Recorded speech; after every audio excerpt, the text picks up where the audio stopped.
Thank you for the introduction. I was asked to give a little bit of information on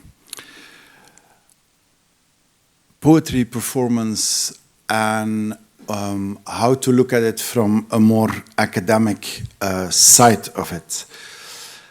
The idea here is to talk a little bit about performance poetry, but also how our brain is working when we get performance poetry or poetry in general towards us, and to explore different elements and that evoke neural responses so that we can try to understand what we see here, encounter different cognitive processes. I worked on a definition on poetry and visual poetry and on a research methodology that I'm now continuing to expand towards performance poetry, because there are quite a lot of elements of visual poetry that we can also use in this multidisciplinary tool towards that. And then I think that more on an academic level, because what we see is that there is quite a lot of academic work on poetry in general, on theater in general, on arts in general, but the overlaps like performance poetry or visual poetry is not as such seriously discussed as such. So first question, does anybody have an academic definition of poetry? Or what is poetry?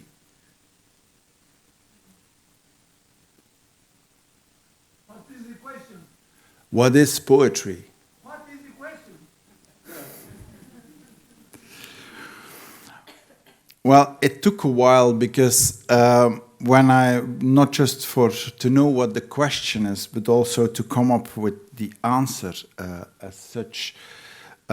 Because you have quite a lot of differences and different ideas on poetry, as it cannot be defined, or poetry is sort of as narrow as the person trying to describe the poetry, and so on and so forth. And there is a lot about imagery and about emotion. But as an academic, it's very difficult to sort of go into research for that. So I try to work with Roubaud to get a more academic type of definition, where a poem is a score which identifies itself in 5 different forms. It's a unity, and these manifestations, these 5 different forms, are first of all external appearances, as in the written form, as it is published, and the oral form, as it is performed. But then also there is an internal form, namely the written one with,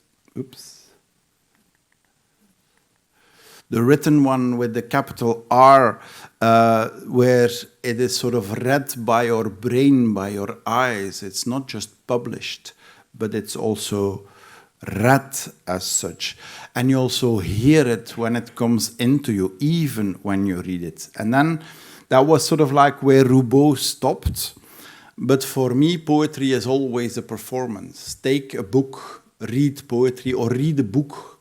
As such, it is a performative act, because you hold the book, you turn the pages, your eyes move, sometimes you read out loud, or you start sort of talking to yourself, rereading the sentences, you hear, and even when you sort of like are in a novel, not per se poetry, but even if you are in a novel, at a certain moment, the words within the novel sort of apparently disappear and they become images, and you're into this fantasy world that is there, and you just sort of reflect on images. Your eyes continue to sort of read the text, but there is no text anymore within your brain. It's just the imagery that you start to digest internally. Then it's sort of like the question, what is performance art? And performance art is has 5 different basic elements. First of all, it's a time-based art, so it happens at a certain time and during a certain time. Secondly, it is space-related, as in not space outside, but space where it is done. So it's definitely in a space or an outside space or whatsoever, and the space is most of the times also very important, as in why something is done there at a certain moment.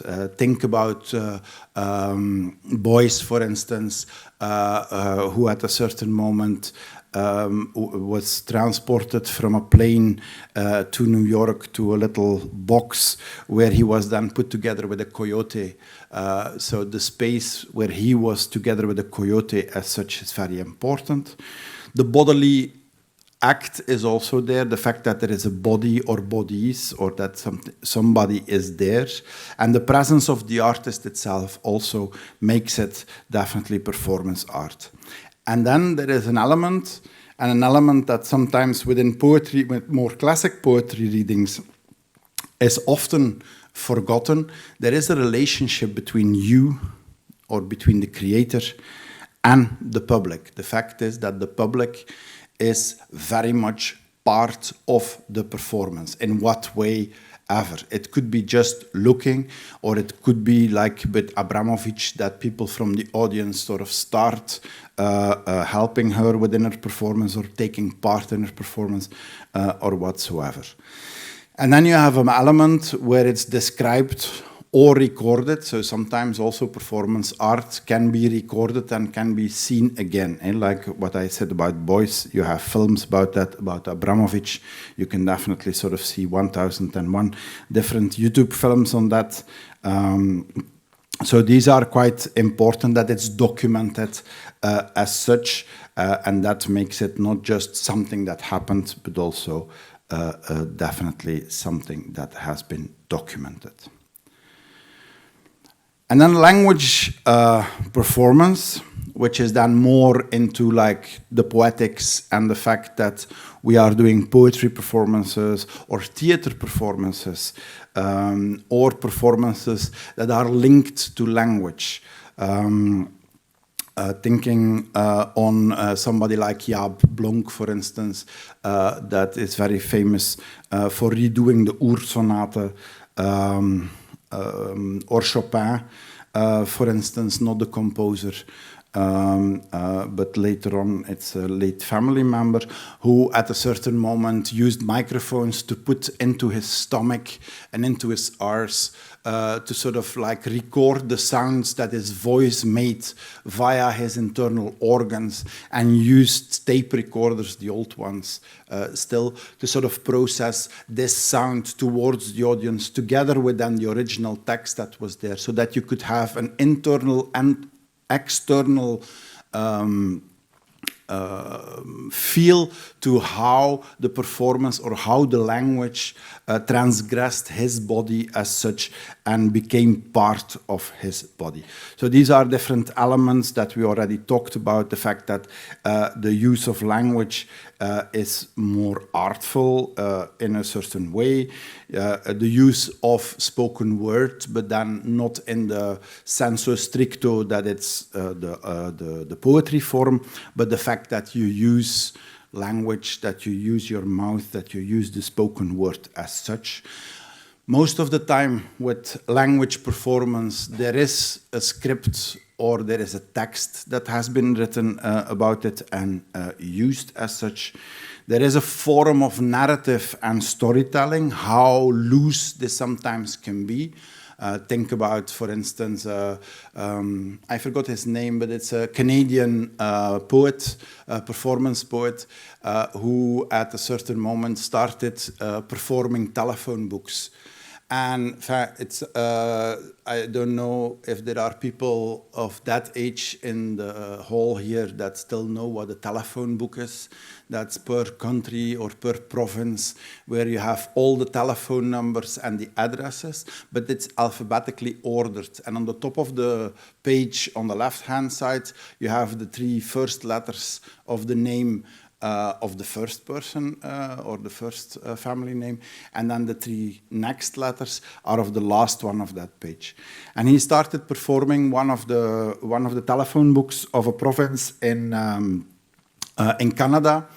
And it first started as sort of like, yeah, it was something funny. And then it went into sort of a mantra. You get sort of up. And then it sort of continues. It was like a 30-minute performance. It was a very thick telephone book.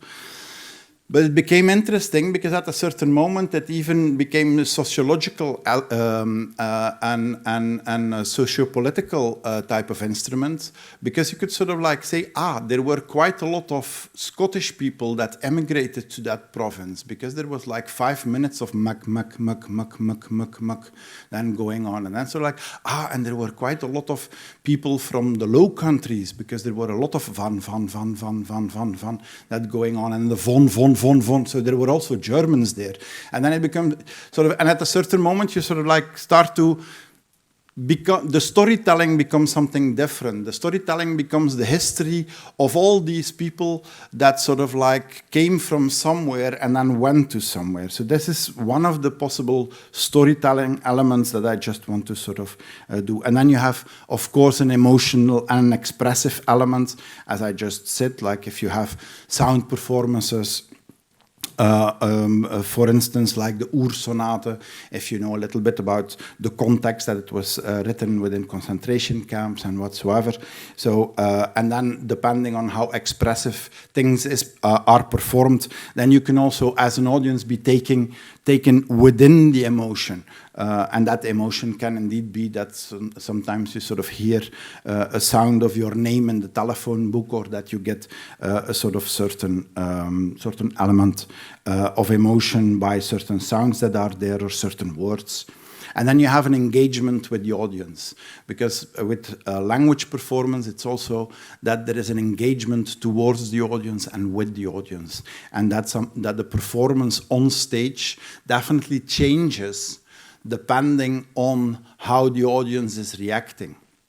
That's less like that if you are in a theater or with a music performance, because there is sort of like there is a conductor or there is a director who has done this, and this is sort of really within the 3 or within the 4 walls. But once you start to do language performance, you definitely break this 4th wall and you go more towards the audience. Then, of course, there is the interdisciplinary approach, because you use language, you use whatever form. Is it poetry? Is it novella? Is it script writing or whatsoever? But then it's also like dance or movement, theatricals or theatrical type of elements that you put into that.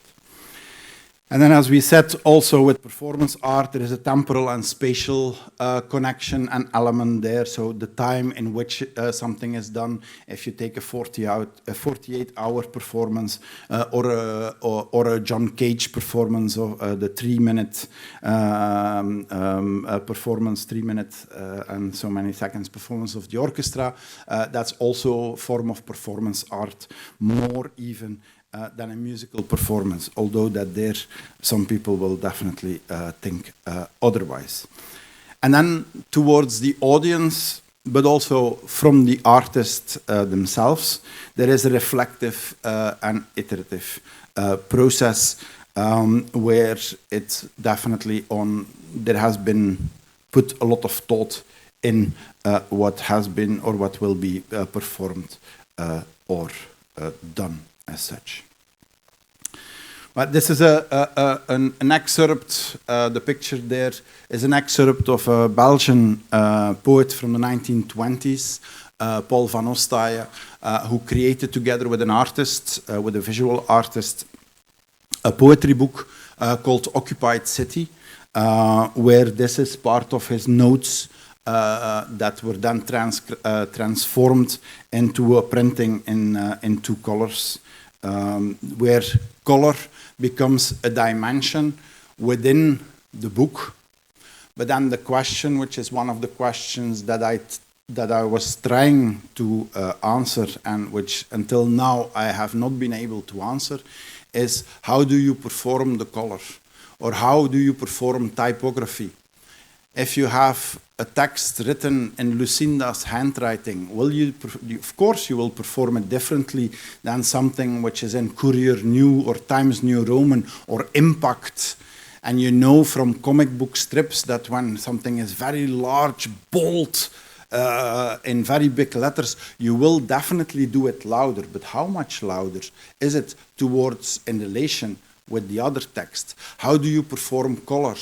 There is no unified emotion worldwide towards what emotion gives what color. This was the research that I did last year, where in the end I just need to sort of say like, yeah, I can do, depending on where I am in the world, I can make a color coding of emotion, and sort of, if I would do what was the outset, an AI that processed the emotion that I would sort of put in my voice, transcribe it into text, so voice-to-text app, and then the app would analyze what emotions you would have put in your words, and then it would analyze and say like, yeah, this is 55% sadness and 20% I don't know what and stuff like that, but then put a color on it. And these type of colors are not all over the world the same. We think sometimes, yeah, love is red, but in other countries or in other continents, love is per se not red. And black, that can be mourning for us, for instance, and sadness, for instance, if you go to Japan, then it's more white. So you do not have in the world a universal color coding of language or of art or performance or visual poetry in that sense.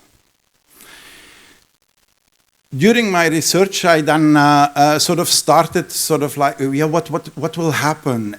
Are there brain scans?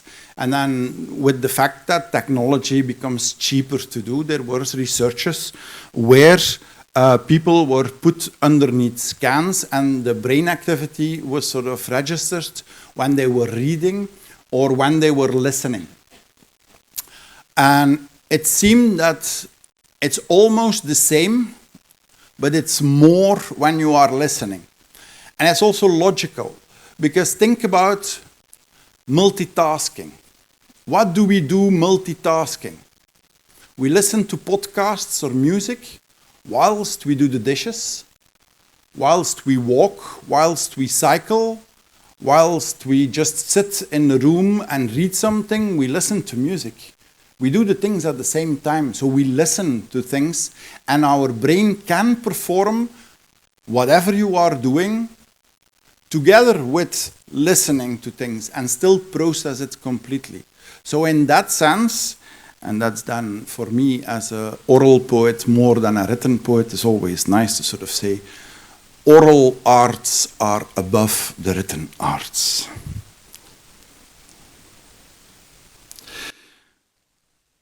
Then, what happens when you are confronted in your brain with a book or with a text and you start reading the text? So first, you look at it and you identify almost immediately that it's poetry, just by the way how it is put on the page. If you have a sonnet, for the people who have a little bit of standard knowledge of poetry, they will almost immediately recognize the form of a sonnet or of a poem because it's short, it's sort of like certain way put on a piece of paper. If it would be sort of prose, you would immediately see that as a part of prose. So that is the first thing that happens. We're talking about milliseconds. Then you're trying to read the message of what is there, the words, the phrases, the stanza, the ordinary informative text. What is it about? Is it a love poem? Is it about a lover? Is it about the death or whatsoever? And then you start processing the imaging, the imagery, what has been what has been put there as images. Can I compare you to a summer's day? Then you start thinking, how do I compare whomever to a summer's day? Know that also this comparison is definitely completely different from culture to culture. Imagine yourself in the middle of the desert, somewhere in the Sahel. You're sitting there, it's 45 degrees, you come out of your tent and you say, can I compare you to a summer's day? That sounds completely different than somebody doing that in the UK. Just context in that sense, very important.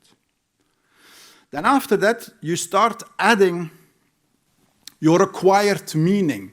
So for instance, reading the same poem than in the desert, having the knowledge that it was Shakespeare who wrote this in England in these times, you will start to sort of think, the summer's day that Shakespeare is referring to is green, is lush, is a lot of flowers, a lot of things in bloom, a lot of trees and whatsoever, which is completely different to the desert where at that moment you are. So you're starting to make the interpretation based on the knowledge that you have yourself. I know by myself about of own experience that there are certain poems that I will do in Europe, but that I will never do on a continent of Africa, for instance. Because immediately it's sort of like looked at it from a very political type of way. I have a few chocolate poems, for instance, that I will not do there, because at a certain moment I did one which was a very surrealistic thing, where one of the phrases that enchant everybody is sort of like, chocolate bars are taking power, hurrah, hurrah, and it's sort of really very surrealistic in the sense like I'm a chocoholic and I like chocolate. And then after the performance in South Africa, people came to me, wow, this is nice. This is our political history. We took power after apartheid. And if you are then a believer that indeed the audience gives meaning to whatever art piece that is there, then you can only say like, yes, although that you have never put that meaning in there. Then you are starting to listen to the poem because you are reading it. And whilst you are reading a poem or a text or even a song text or whatsoever, you hear this within your brain. You hear this. If you read a song text where you know the song, imagine John Lennon. Well, I think that half of you who know the song will already start hearing somewhere the song and John Lennon's voice. Imagine all the people, and so on and so forth. So this is what happens also into your brain. And then you have the form of anticipation, where in a poem, and this is also something that has been that's shown with X-rays, that there is also an anticipation within the brain that there will, for instance, in a sonnet, come a volta, where after the two quatrains you have the sextet, where at that moment something else will happen. So even there, your brain already puts it forward and sort of says like, there is going to change something. It's the same like watching a horror movie and sort of like saying, don't open the door, but anyway, they open the door and then the monster comes in and stuff like that, and they're getting eaten and there is blood everywhere. But still, you know that this is going to happen. And your brain and your mental state and your heart and whatsoever goes up. This is the same when reading a text. There is similar type of elements when you listen to a poem. The interesting part, next to the fact that you can do different things listening to something, is the fact that there is a time element. If you read a poem, you don't understand the phrase, and at that moment you can reread it, even 12,000 times. Can I compare you to the summer's day? What does Shakespeare mean with that? But if that's said like that, you have a 3-second span, it's there. And or the audience has captured it or hasn't. And that's on your as the performer side of person, something that you need definitely to take into account, that sometimes messages or part of the message or whatsoever is definitely getting lost.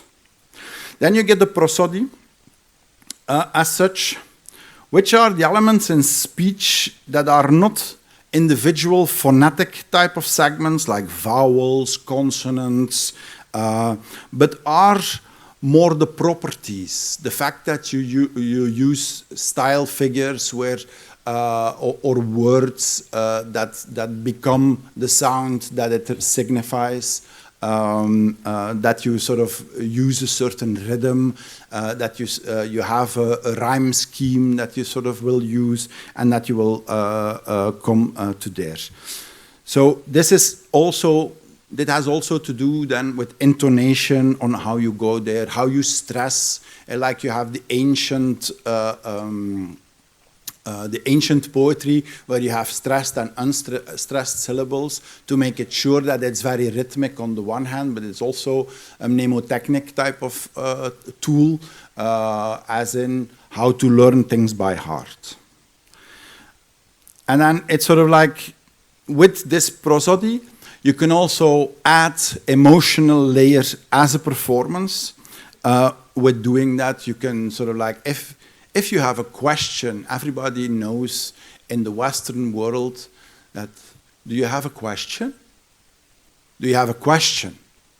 You have a question?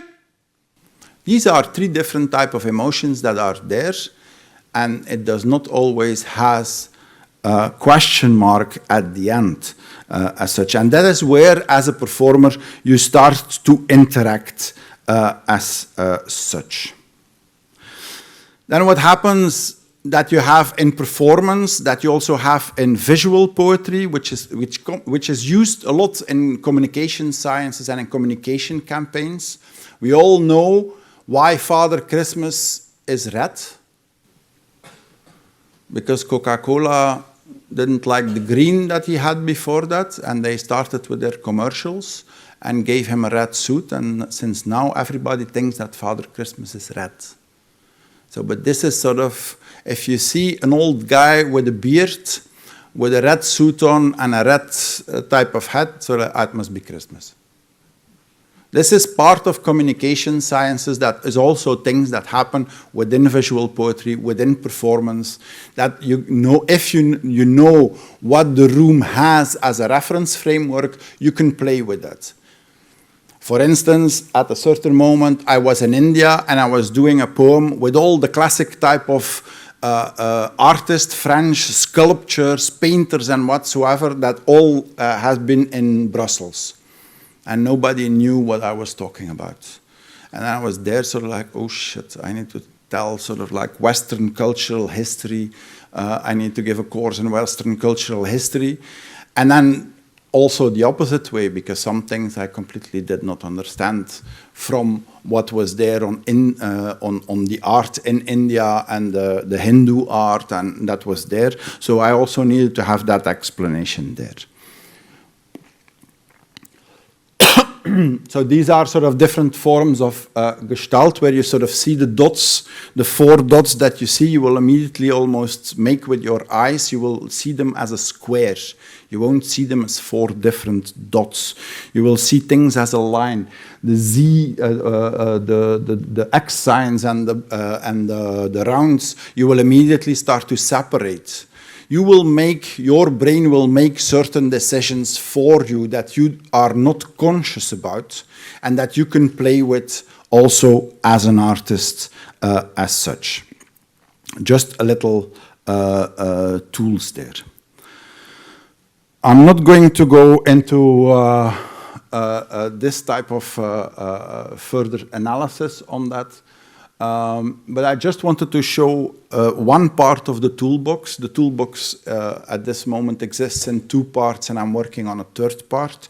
The first part is everything which has to do with the verbal plane, meaning how are the elements there, what's the white space on the page, how is the lettering done, how are the sentences done, are there style figures, pleonasmus, chiasmus, and whatsoever, what is there, all. So that's are these elements. But these are the visual elements then within visual poetry that you would also then use to sort of analyze it.